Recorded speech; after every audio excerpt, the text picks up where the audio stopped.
So the video I recorded is very long. I want to make a point before the video starts.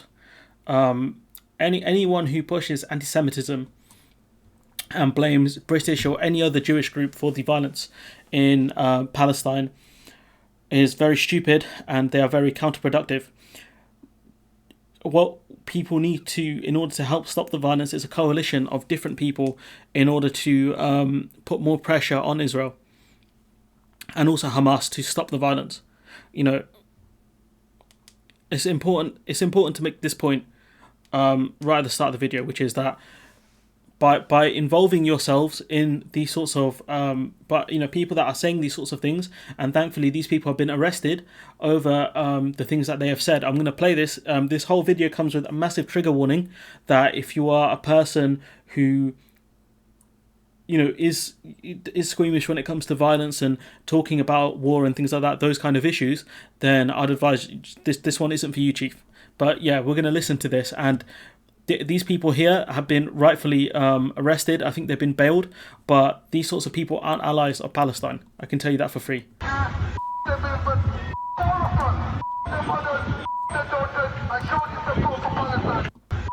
Language.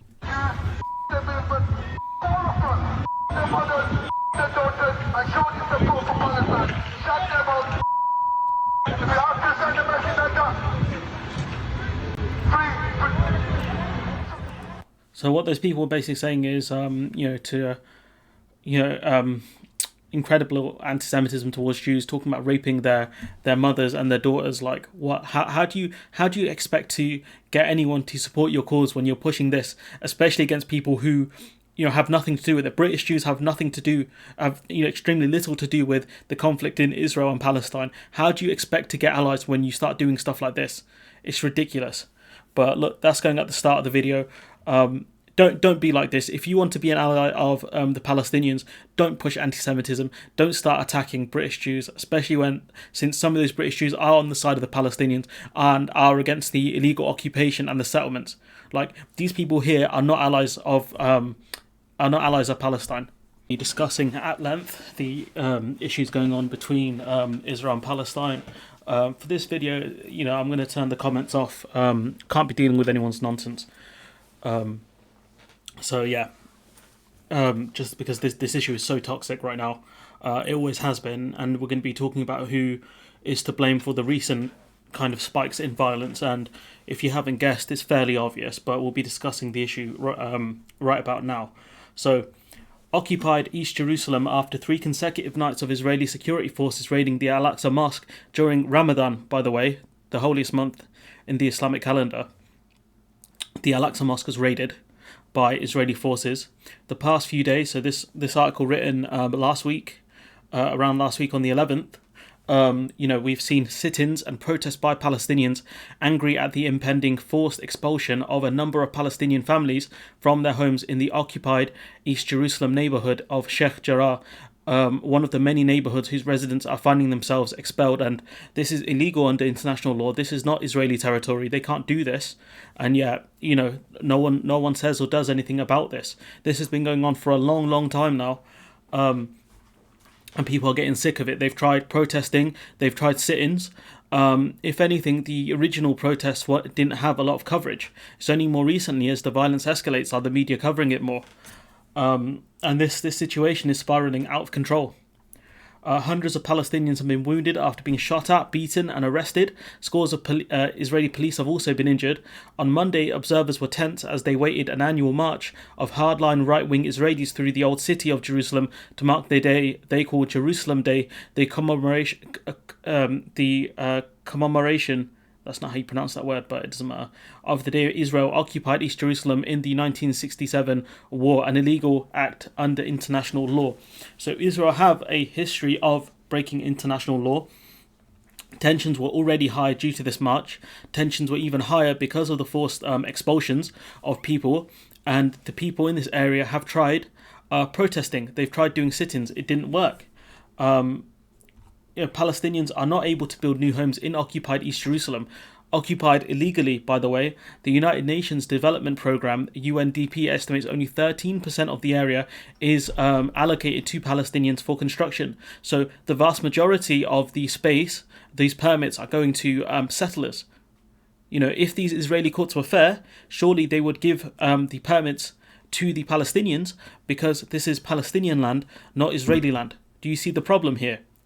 After struggling sometimes for years to get the required building permits, many have been forced to build without permits, which results in their homes consequently being demolished. Years of demolitions and forced expulsions have contributed to Palestinian anger. So the majority of people, Palestinians, are not getting the permits that they need, so they decide to build homes to live in, and then these homes are demolished, and then they are expelled from the area. Do you see the problem here, people?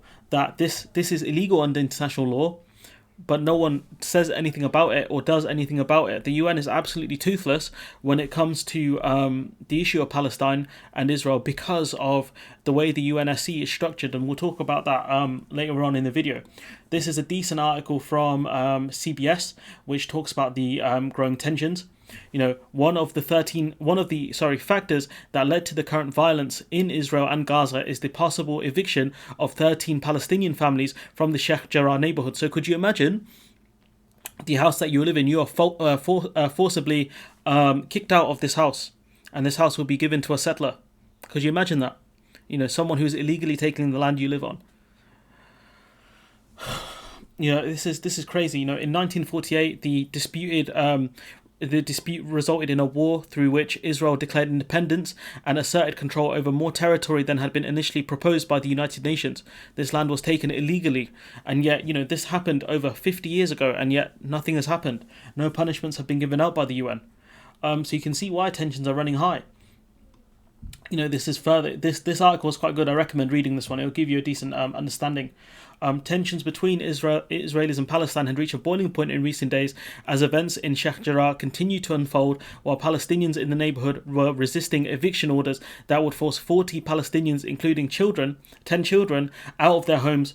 Supporters inside Israel, East Jerusalem, and the occupied West Bank organized protests in solidarity with them and others facing imminent eviction. So this was, for the most part, I think, a peaceful protest, as far as I've read, and they were attacked by Israeli forces. They were using things like sound bombs. More than 250 people were reportedly injured from the tear gas and rubber-coated steel bullets used. Are these people who want, to create order in the area, to disperse violent protesters, or are the IDF here using brutal force to get rid of people? I'll leave that to you. And we know this issue has been a major thing.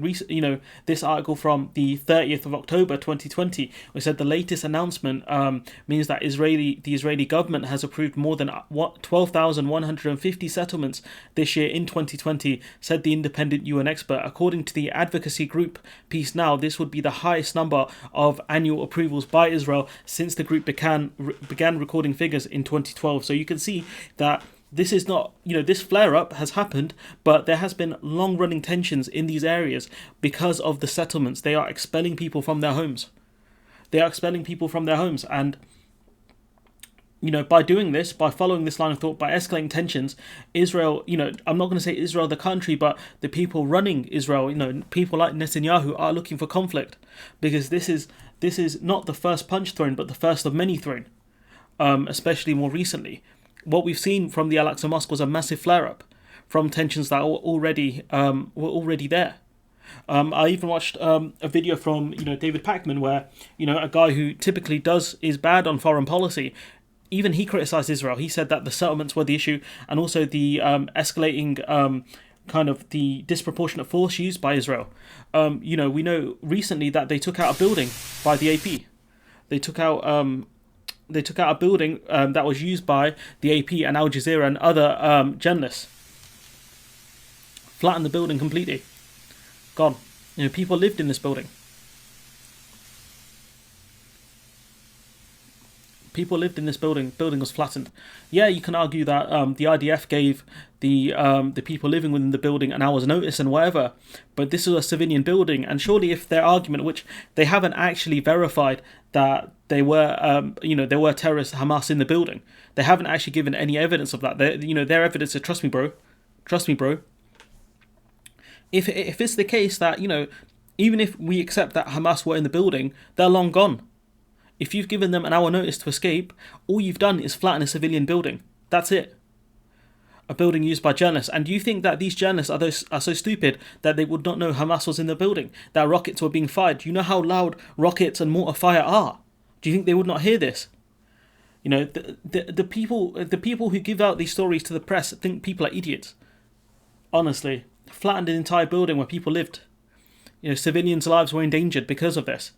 People who argue that, the IDF gave them an hour's notice, how nice of them. Could you imagine if the IDF blew up this building whilst there were journalists inside and other civilians inside? Do you know how bad that would look to the international community, especially since the AP are not a local outlet, they're a foreign outlet, they're an American outlet.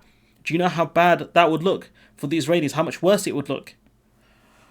You would think the Americans would be very annoyed at this, but, they don't really care that much. We're talking about that in a bit.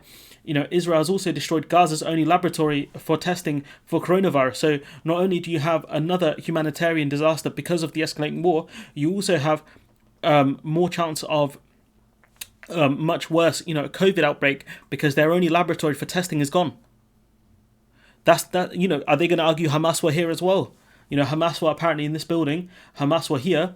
Hamas were apparently in a refugee camp that was blown up as well. Honestly, are people going to keep buying these arguments from the IDF, who offer no proof, by the way? This person here, Lahav of Kharkov, claims that Israel showed the US a smoking gun. With regards to the AP tower that was destroyed, the Al Jalala building, I think it's called. Breaking: US Secretary of State Blinken says he has not seen any Israeli evidence of Hamas operating in a Gaza office building that was destroyed in an Israeli airstrike. None. And Ken Klippenstein asked a spokesperson, I think that's NSC's National Security, the White House, Senate Intel Committee and House Intel Committee if they could confirm that Israel provided them with evidence about the Hamas occupying the Associated Press building. All declined to comment. Do you know why? Because they haven't seen it. This is it. May I see it? No. That's it. They're not going to show us the evidence because they don't have it. They took out this building because they knew the media in it and they didn't want, a lot more information to come out. By silencing the media, it makes, it kind of delays the news getting out to the international audience about what's going on within the Middle East, within Israel, within Gaza. That's why they've done this.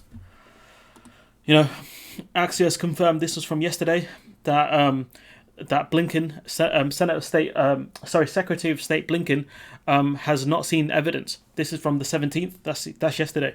He has not seen it. Biden backs a ceasefire in Gaza, but the thing is, he won't he's vetoed US kind of statements. UN statements condemning the violence and calling for a ceasefire. He's constantly vetoing it, which is something we'll talk about. But why? If he wants a ceasefire, surely he should be going through the UN. But the Americans have a history of protecting Israel in the UNSC. Because the UNSC is the only thing in the UN that has teeth that can actually do something. And Joe Biden, his predecessor Donald Trump, and his predecessor Barack Obama have all done the same. So clearly they do not care for Palestinians. Mehdi Hasan saying, that according to the OHCHR, of the 200 Palestinians who have been killed in Gaza, 116 are civilians, including 3 pregnant women, 2 disabled persons, and 61 children. When people say that, Israel are limiting civilian deaths, the majority of people killed by Israel were civilians. You could argue that they've killed, around, 80, just over 80 militants or whatever. That's something that we're going to have to wait for Israel to actually confirm because we know they have a history of lying. But you can see here the majority of people killed were civilians. And that, there are always claims that, the US and the Israelis have, pinpoint precision where they can blow up a room in a building. So if that's the case, why are they blowing up buildings completely? Why are they attacking refugee camps? Why are they attacking laboratories for COVID detection. Here you're risking another humanitarian disaster via COVID and potentially another variant. So thanks Israel for that, I guess. We keep going, which is that Israel actually lied about a ground invasion of Gaza. So once again we have confirmation that the IDF have lied. The fact that people keep quoting them verbatim, saying, oh, they've got evidence and blah, blah, blah. Maybe for once you should ask if they have evidence, because we see from this article that they blatantly lied to the media and used them. So, it says in this article that the Israeli military abruptly announced after midnight on Friday that its ground forces had begun attacking the Gaza Strip, saying it on Twitter in text messages to journalists and in on-the-record confirmations by an English-speaking army spokesperson. So, on the record, the Israeli military had said that they are going to do a ground invasion of Gaza. Several international news organizations, including the New York Times, immediately alerted readers worldwide that a Gaza incursion or invasion was underway.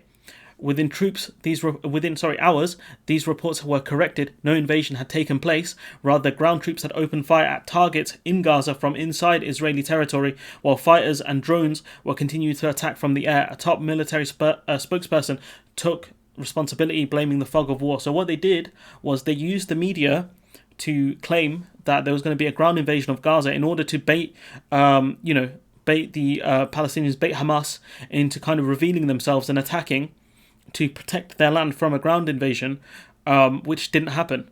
They used the media as bait, basically, to lure people out. But by Friday evening, several leading Israeli news outlets were reporting that the incorrect announcement was no accident, but had actually been part of an elaborate deception. The intent, the media reporter said, was to dupe Hamas fighters into thinking that an invasion had begun and to respond in ways that would expose far greater numbers of them to what had been called a devastatingly lethal Israeli attack. Attacks that have killed vast amount of civilians. This is just ridiculous. Representatives of the Times, the Washington Post, the Wall Street Journal, National Public Radio, and Agence France Presse, all of which had mistakenly reported a ground invasion early Friday, peppered him with questions, this general who made the mistake, about whether they had been turned into accessories of the media and why did it take hours for the invasion report to be reversed, and how they would be able to trust the military statements going forward.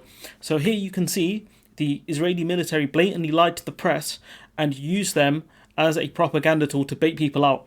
So when people put out statements like this, who believe the IDF, clearly show you that these people here are client journalists. They work for a client, which is the Israeli government or the IDF. They do not work for telling people the truth. That's what we can see from this. This person here cannot be trusted. It goes on, this article, but this prompted, the kind of use of the media in this way has prompted objections from several correspondents, particularly those from organizations with staff members in Gaza, saying it puts them at greater risk because as the war escalates and as you have rockets fire from Hamas and you have airstrikes and other kinds of armaments used by Israel, it puts the journalists at risk, because they have a further chance of getting hit. We already seen that the vast majority of people killed within Gaza were civilians. So what does that tell you? That Israel doesn't really care about protecting civilians and that these journalists could have died in these attacks. If they used us, it's unacceptable, he said, and if not, then what's the story here? Why is the Israeli media widely reporting that we were duped? This is Daniel Estrin of NPR. The office has played a part in other deceptive tactics in recent years, including 2019, when a fake medvac was staged complete with bandaged soldiers and a helicopter ride to a hospital to convince Lebanese media that Hezbollah missile strike had caused casualties.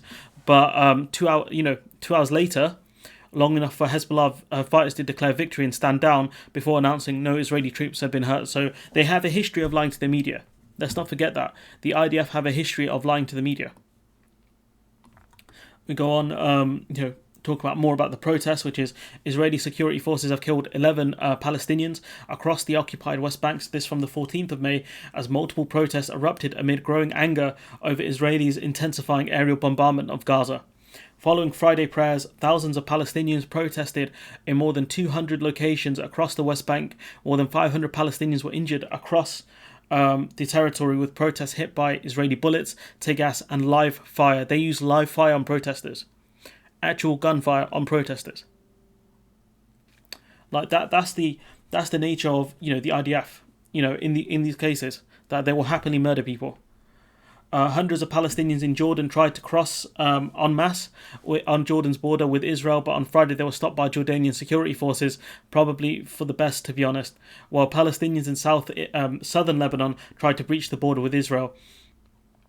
At the Beit al checkpoint in Al-Birah, near Ramallah in the occupied West Bank, hundreds of Palestinians from rival political factions, Hamas, Fatah, and the left-wing Popular Front for Liberation of Palestine, marched together alongside those with no political affiliation, chanting in support of Gaza and Palestine residents of East Jerusalem. The sound of live Israeli gunfire and rubber-coated steel bullets cracked in the air as ambulance raced forth and carrying the wounded, while plumes of smoke billowed from into the air from tires set alight by protesters. So these protesters, mainly peaceful, were attacked by IDF.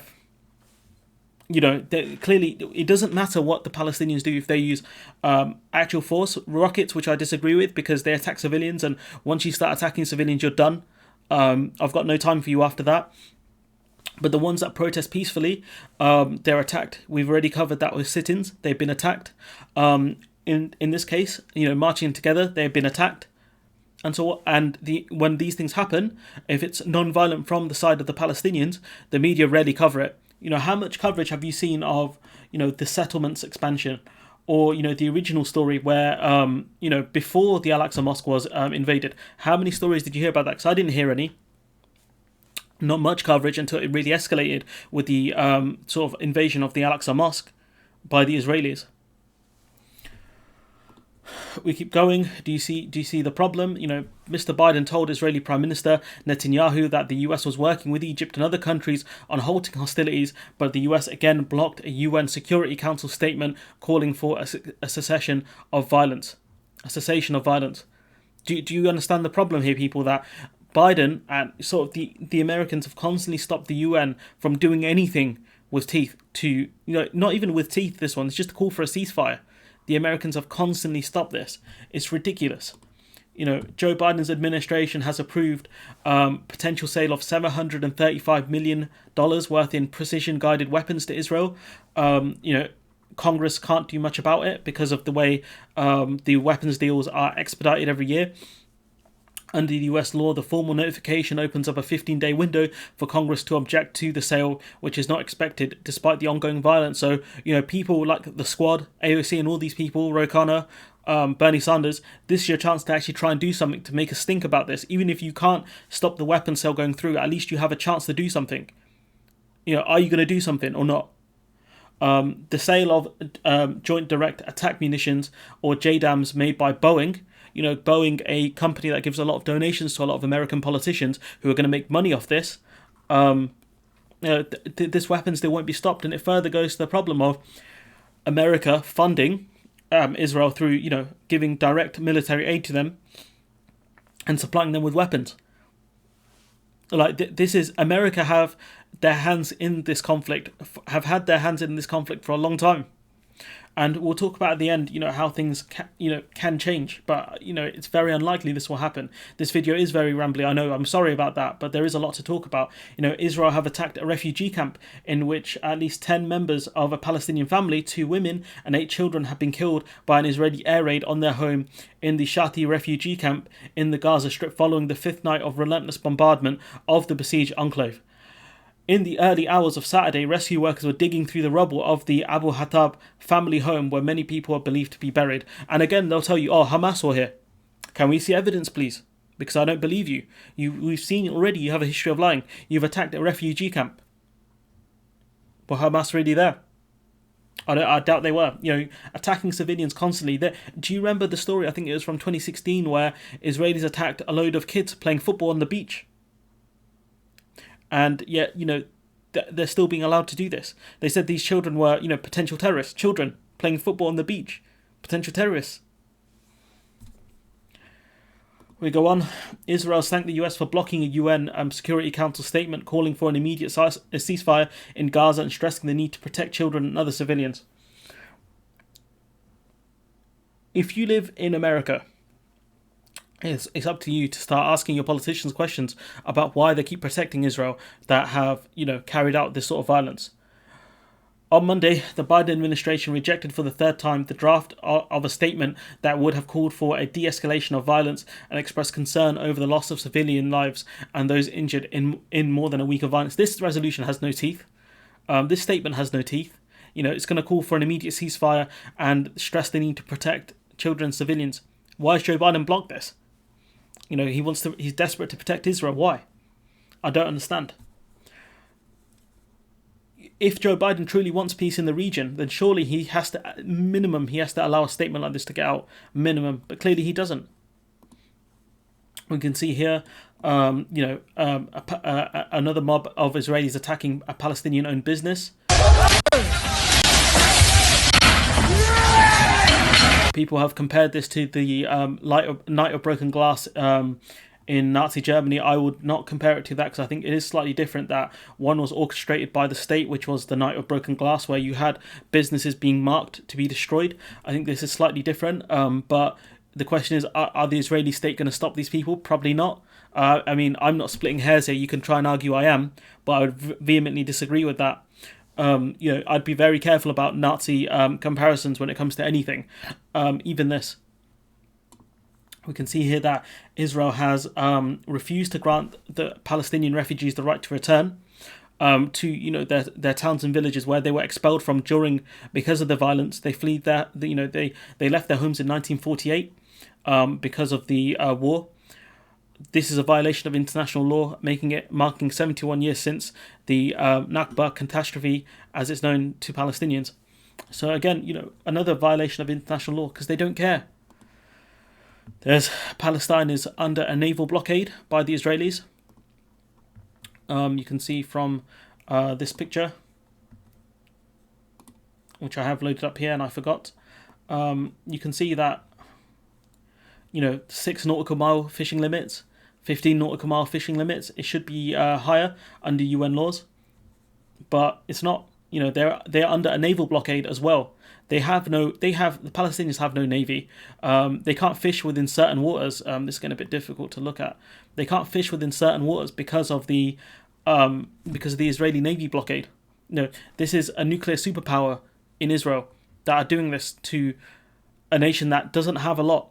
Honestly, Israel can shut off the electricity if it wants to. There are border points where Palestinians can't leave. They don't have an airfield or an airport. They have to go through checkpoints to get certain amounts of hospital treatments in Israel because the hospitals in Gaza, some of them are getting destroyed. Some of the roads to these hospitals are getting destroyed. So this is ridiculous, to be honest. This might be more controversial, but I believe the rocket fire coming from Hamas is very counterproductive because it is designed to kill civilians. There's no doubt about that because the rocket fire is indiscriminate. They have no control over where the rockets land, and we've seen Israeli civilians killed by these rockets. And people argue that if Palestine has Palestinians have a right to defend their land, etc. And that cuts both ways because people argue Israel also has that same right, but both groups are constantly, Hamas and the IDF are constantly targeting civilians here. It's very hard to deny, and you can see the fear of these people that they're running because the air sirens have come on because of the incoming rocket fire. You can see people running to bomb shelters, getting low because of the possibility of shrapnel.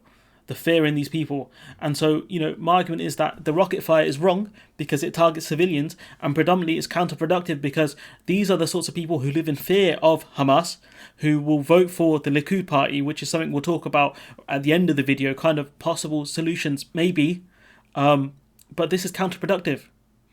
They can't do this. Yes, Palestine has a right to defend. Palestinians have a right to defend themselves, but using rocket fire is wrong and very counterproductive. It doesn't work. And kind of a point that I wanted to make at the start, I should have made at the start of the video, that in a sense, Hamas and the Likud party, Netanyahu specifically, need each other because they are the boogeymen for the other people.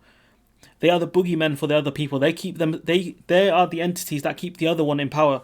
By Hamas constantly causing fear through these rocket attacks, Israelis are going to vote for an authority. What's it?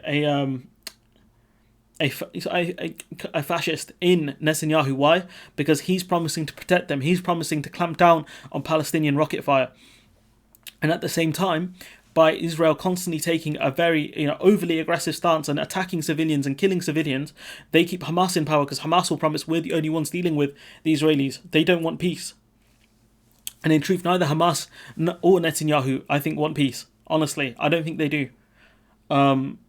Both want to get rid of the other, and the problem is one side is a nuclear superpower and the other one is doesn't even have a formal military as far as I know of. It's very weak, and therefore civilians always get attacked and civilians always get killed on both sides, but more specifically Palestinian civilians are constantly dying, children dying especially.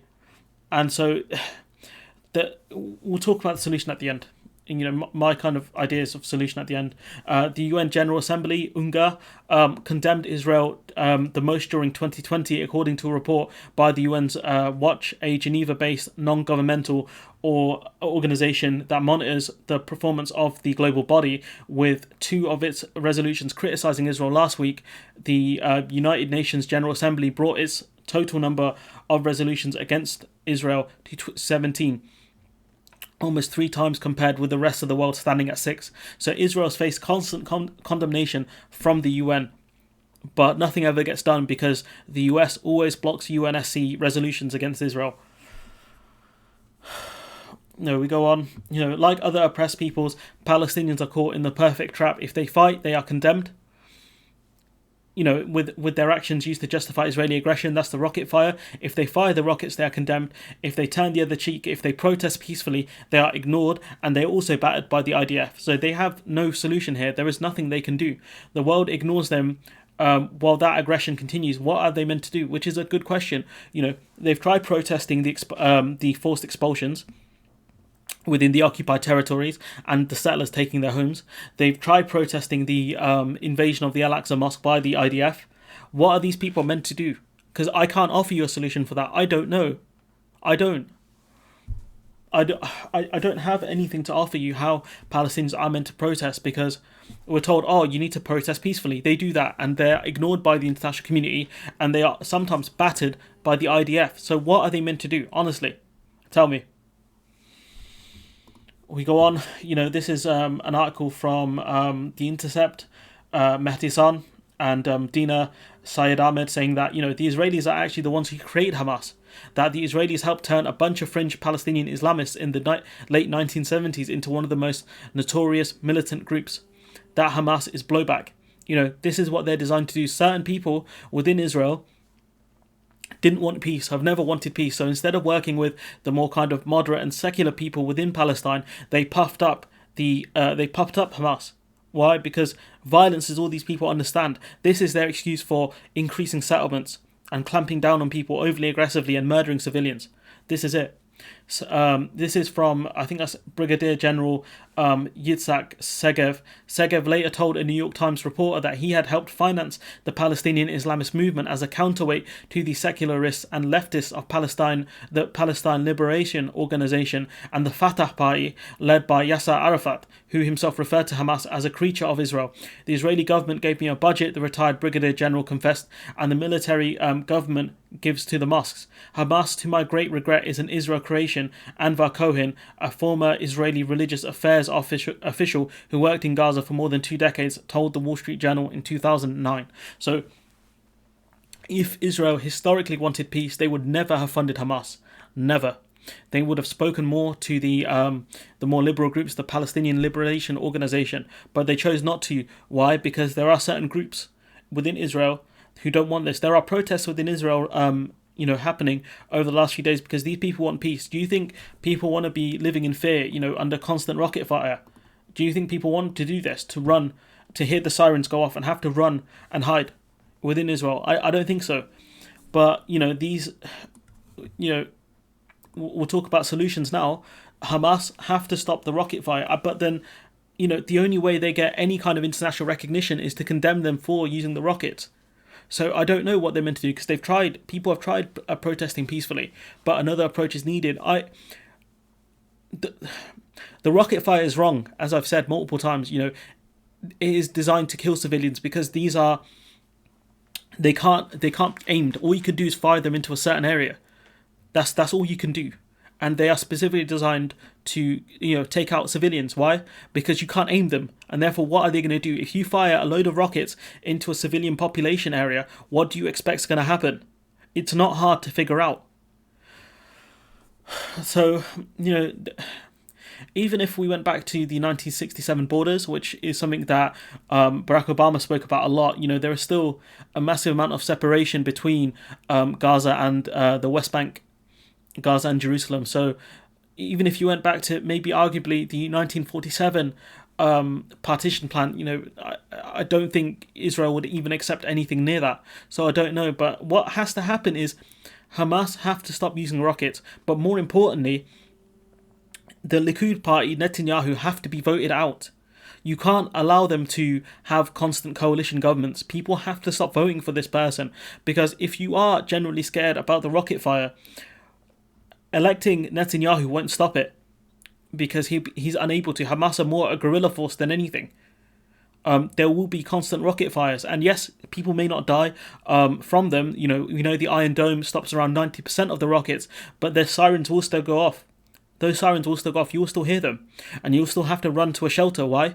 Because you still don't know if one of those rockets can hit where you live, and therefore you will always live in constant fear so long as Netanyahu is in charge. So my advice to the Israelis are: stop electing strongmen like Netanyahu, people who want violence, people who are pushing the settlements, because the settlements are one of the main driving forces behind the violence. Get rid of him. Get someone in who actually wants to negotiate in good faith with the Palestinians. And yes, you will have to sacrifice some land in some areas. Yes, you will have to stop the settlements. But at least this is the way you stop the rocket fire. And if you genuinely want peace in Israel, start campaigning against the Likud party and the other right-wing parties within Israel.